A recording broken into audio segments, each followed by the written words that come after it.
Bola Tinubu's birthday is more like a public holiday too, the APC. Bishop Kuka recalls. Welcome to the news and thank you for tuning in to listen. The Catholic Bishop of Sokoto Diocese, Matthew Hassan Kuka, in an interview with Arise Television, took viewers down memory lane regarding what happened before the 2015 general election.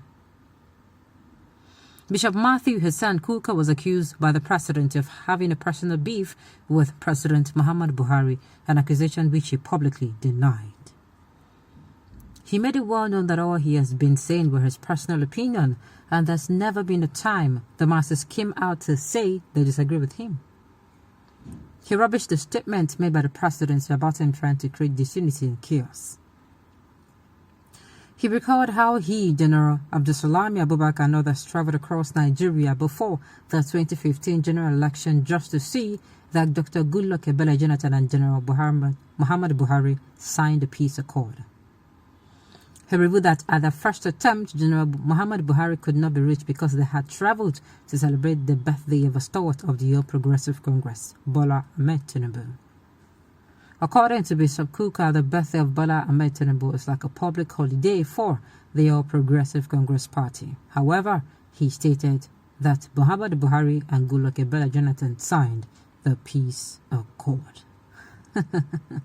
Some people who did not even read the news now, they would have come and start, somersaulting. Is it somersault? I be summer sugar. Okay. They'll come and start doing all the whole gymnastics they know how to do on top of this comment because they said that Bola Tinubu's birthday is more like a public holiday to the APC. You know one thing with the present administration? The present administration, they don't see you as an enemy once you come out and start massaging the ego or sugarcoating words like, oh, the the presidency did not do well in you start quoting what is known, what you know that is white. You start trying to paint it, but it was not totally white before. Just like someone who, instead of the person who come out and say the security situation of a country is bad, you say, even when Goodluck Jonathan was still the president, we still have security. Oh, God, say the truth. When Goodluck Jonathan was still the president of Nigeria, things were, yes, there was security threat, but it was not this bad. And one of the promises of this present administration was that security, they guaranteed us security. And number two, they said 1 naira equal to $1. Today, dollar is almost 600 naira, if it's not 650. It's almost 600 naira per naira, as in 600 naira per dollar. And yet, with all those failures showing as in glaring, crystal clear, just like you're saying the truth and you're saying it's a lie. You play dumb, you play blind, and you play deaf. Like, I don't understand. That is what this government would come out. And the thing is, if you were once a member of, let's say for instance, if you're somebody who always come out to side this government, just like, who would I use as a perfect example? Yes, just like Uncle Joe. If you just like Uncle Joe, you come out and you side this government, any day you decide to go against it, hell will let loose on you. Hell will let loose on you. Okay, and in this government, yes, anybody who says the truth is actually the enemy of the government.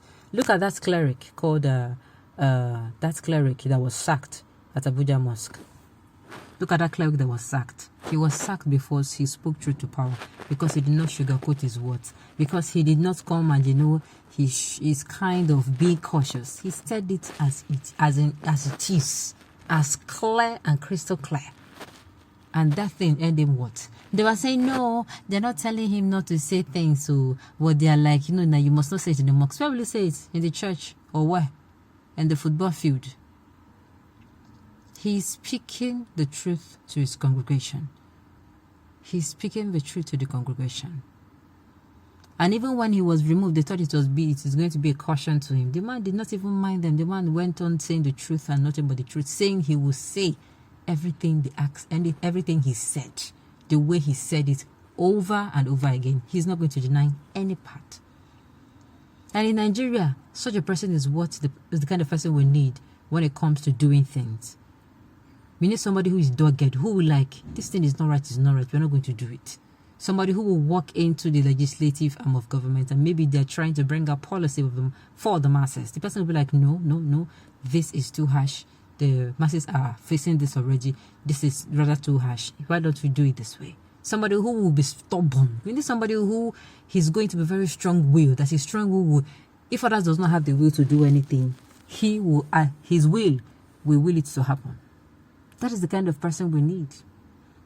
So Bishop Kukah, just like that particular Islamic cleric, there are these two people who have shown us as in how they are sincerely.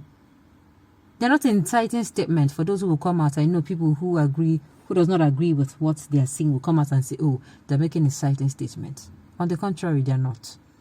They're speaking truth to power. They're doing their part. You know, they cannot really do anything other than come out and speak and, you know, call on the government, as in call them, let them feel uncomfortable. So they're going to at least do. And you know why these people are even coming out to talk?